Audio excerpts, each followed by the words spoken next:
வணக்கங்க. வாழ்க்கைன்றது ஒரு புத்தகம் மாதிரிங்க. அதில நெறைய பக்கங்கள் இருக்கும் அந்த புத்தகத்தில.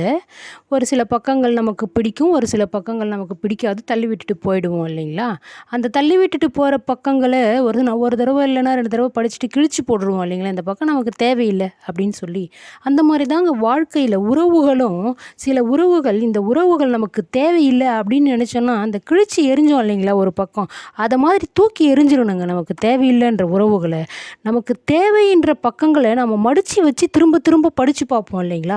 அந்த மாரி நம்மளுடைய வளர்ச்சியை கண்டு மகிழ்ச்சி அடையிறாங்க இல்லைங்களா? அந்த உறவுகள அந்த பக்கங்கள் மாரி நம்ம பக்கத்திலேயே வச்சிருக்கணுங்க எப்பயுமே. அந்த உறவுகள்லாம் நமக்கு என்னைக்குமே தேவைப்படும். நம்மள வளரணும், நம்ம நல்லா இருக்கணும்னு நெனைக்கிற உறவுகள மட்டும் தான் நம்ம பக்கத்தில வச்சிருக்கணுமே தவிர, நம்மள கீழ தள்ளி விடணும், நம்மளுடைய வளர்ச்சி பிடிக்கல, பிடிக்காம இருக்கிற உறவுகள அந்த கிழிச்சு எறியப்பட்ட பக்கங்கள் போல கிழிச்சு எறிஞ்சிரணுங்க. நன்றிங்க.